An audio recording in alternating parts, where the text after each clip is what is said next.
I am 32, married to my husband, 35.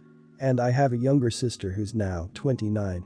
My sister got pregnant when she was 18, it was an accidental pregnancy and she wanted to terminate it but instead chose to keep it and give it away for adoption.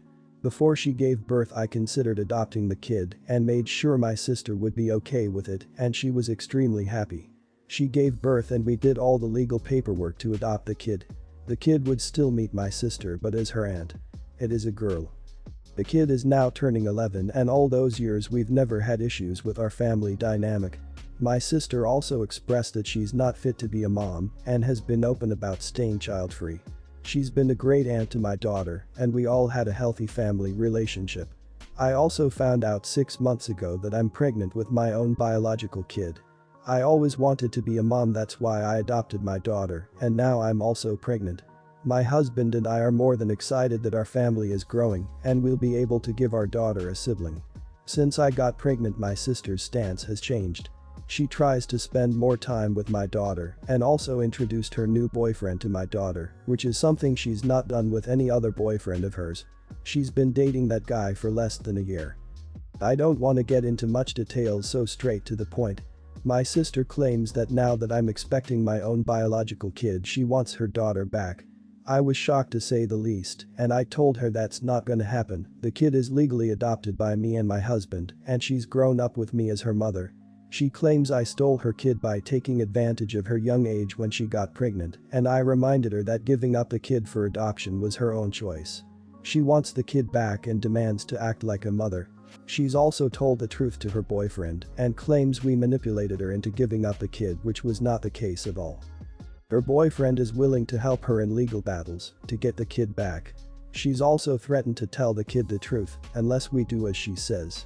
Legally there's nothing she can do, but I don't want my kid to be traumatized by revealing the truth, especially that way. My husband and I threatened a restraining order.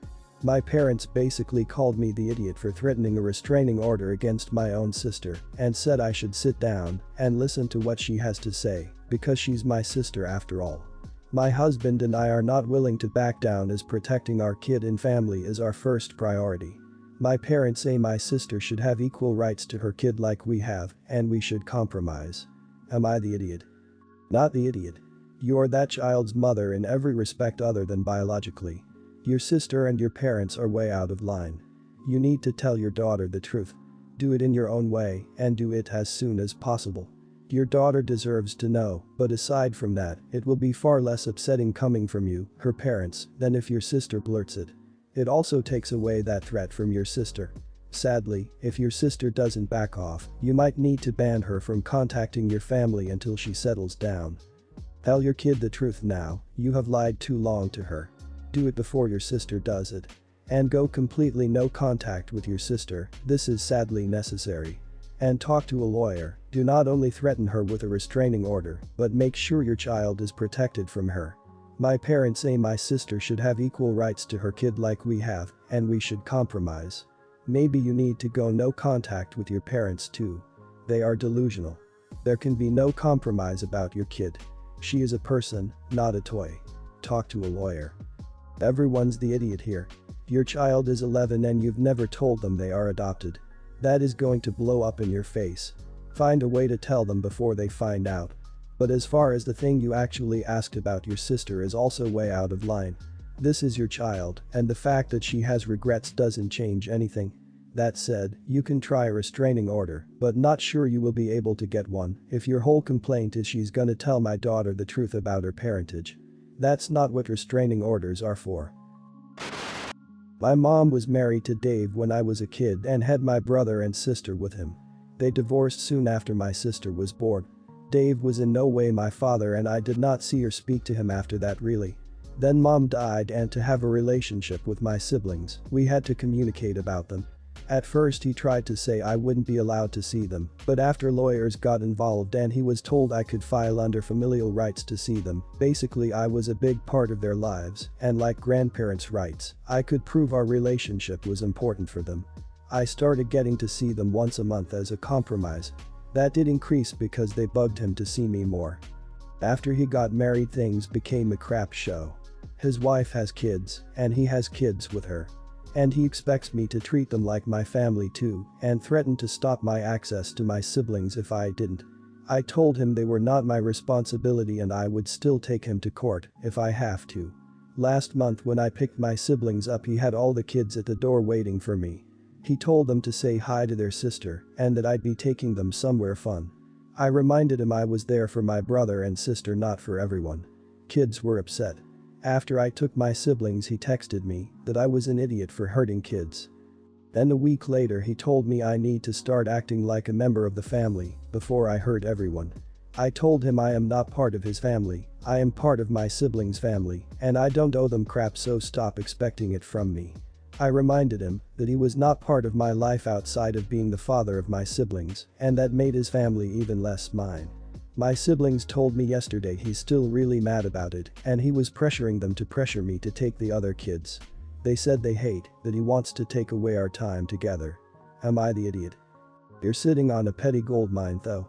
Sure Dave, I'll take all the kids, my babysitting fee is $15 per hour per kid that I'm not related to. I require full payment up front. That was a low move having them all ready.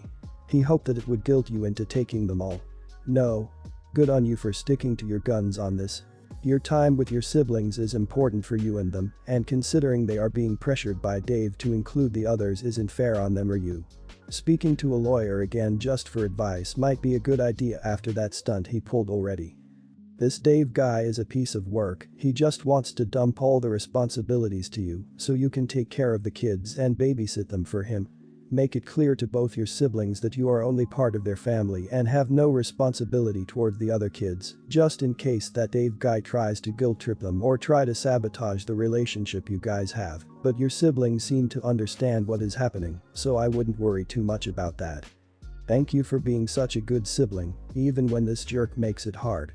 Remember that in saying no to his manipulation, you are showing your siblings how to be assertive and set boundaries, and that is so healthy for them to learn. Make screenshots and backup copies of his messages and get legal help if you can. You might also want to think about what you can do to help your siblings if living with this idiot becomes too stressful. Have a think about what you can and can't do for them so you know what you will say if they ask to move in with you or need help to leave. A bit of context, this happened in the UK, London. I booked a ticket for Sunday evening to go back to my apartment, Northampton. Due to an accident on the tracks, a lot of trains have been delayed or suspended indefinitely. I found this out at the station. A couple of hours before I was about to start making my way home, my ticket to go home was cancelled, refunded and given the option to buy a new one, which I did. It came with a seat, but I didn't pay too much attention to it. When I got to the station it was packed to say the least. Trains were getting cancelled and delayed left and right. My train got delayed multiple times, but luckily it arrived. Since the train station was so packed, it was a rush to get in. The train made harder with my mini suitcase I was pulling along. I was scanning my ticket and remembered it came with my designated seat. I relaxed a bit, knowing that at least it was secure. The trouble was when I got to my seat someone was sitting in there. I politely informed the woman that the seat she was sitting on was reserved for me and I have the ticket to prove it. She looked at me and said, "Sorry, I was here first, you can find another seat." I said, "I get that, but I paid for that seat and I should be able to sit in the seat I bought. If it was the other way around I'd get up because it's the right thing to do." We went back and forth about it, with her refusing to budge on the matter and me getting more and more annoying. I was annoyed and lost all my patience and simply said, "Look, we all paid for a ticket, but mine came with that seat and I'd like to sit there as I paid for it, so get up." At this point you could hear the anger in my voice, and people started to notice and take sides. Some thought I was in the wrong and should screw up. Some said it's my seat as stated on the ticket so she should get up. One person thought heard the commotion from another carriage and came to shame me for bullying her and refused to listen when someone was trying to explain. She said I should be ashamed that someone like you shouldn't harass an innocent lady like her. To clarify, I'm a 6'3" black guy with a voice deep enough to make Darth Vader jealous, so I could have been a misunderstanding. After 10 minutes and another delay, the train was at the platform the whole time. She reluctantly got up and sat next to someone else. I apologize for the disturbance. I put my suitcase up in the overhead luggage storage, sat down and put in my AirPods, and calmed down with some music. She got up at the stop before me, Wolverton, and gave me a dirty look through the window. In hindsight, it was a chaotic situation to say the least, but I still believe I was in the right, but I also think that I could have just let the situation go or handled it better, so I come here for an unbiased opinion from strangers of the internet. So, am I the idiot for being a Karen and demanding my seat? Not the idiot. I am a wheelchair user, and as there are very few wheelchair spaces, if one isn't available I always reserve a seat. Usually one with extra room, for my crutches, close to the door. There's almost always someone sitting in it. They have often watched me fold and stow my wheelchair, and you bet I make a fuss until they damn well move. It was your seat for you to sit in. It was a reserved seat you bought. What I find interesting is that it was in the United Kingdom, which is generally more orderly and rules orientated, but maybe it was because of the train issues. Unfortunately, the Karen meme has jumped the shark, where it was originally a person in the wrong who uses bullying tactics and appeals to the management to get something that they feels wrongly entitled to now has taken on the meaning of anyone standing up for themselves when the other person is actually acting wrongly entitled. They were in fact not entitled to sit in your assigned seat, thought by reverse bullying you would embarrass you enough to let it slide. So you have now provided a perfect example where you were in the right, you paid for a seat and were perfectly reasonable, and the other person felt wrongly entitled because she was there first. You're not a Karen. That's not Karen behavior. You booked a seat, you have every right to sit in that seat. What's the point in booking a seat if you don't actually get it and you have to accept some random stranger sitting in it? I sympathize with you being a big bloke, so it's hard to have a dispute with someone without appearing at least a little intimidating. You're not a Karen though, and not the idiot. I've been working at the same job for about 5 years. It was my first job after graduation and I really liked the place. The environment was good and my colleagues were all really nice. The company is a family-run business and the top positions are all filled by people related to the family. About 2 years ago, one family member was placed as my manager. Before that, I was reporting directly to the head of the company and giving them advice.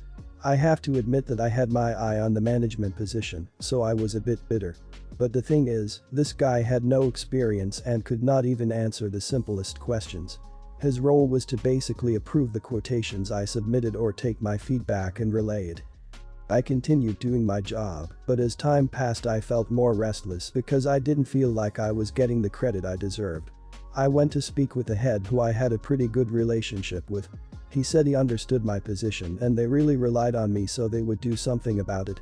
From there, I was promoted to a manager with a pay increment. The pay was below what I asked for, but I accepted because he said their budget was pretty tight now. A while later, a company-wide email was sent out saying my boss was promoted to director.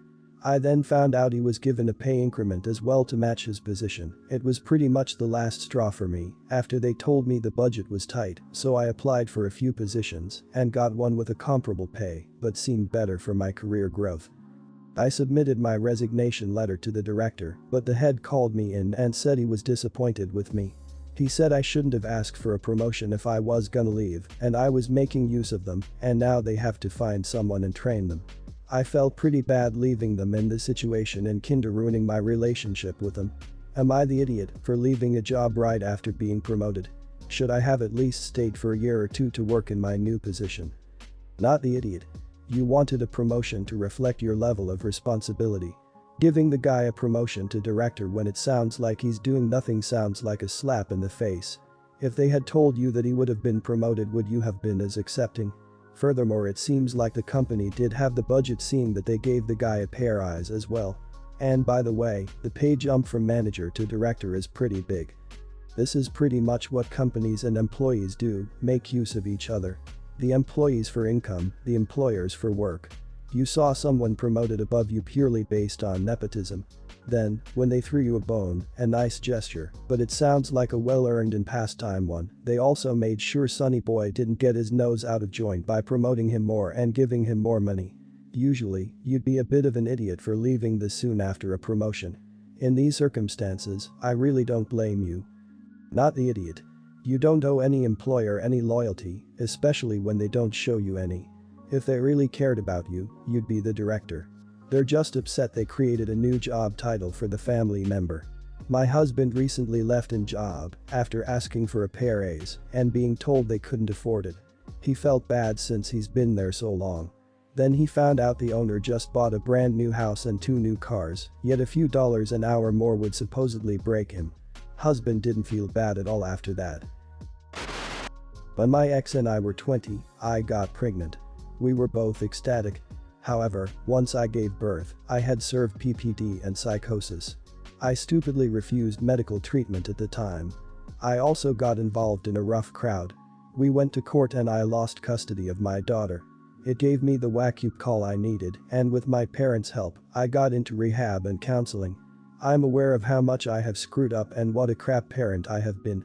I didn't bother to keep in touch with my ex due to my shame, and I didn't feel worthy. He did try and reach out to me, but I ignored everything. However, about 6 months ago, he reached out to my parents and asked if I could maybe be talked into seeing my daughter, who is now 6.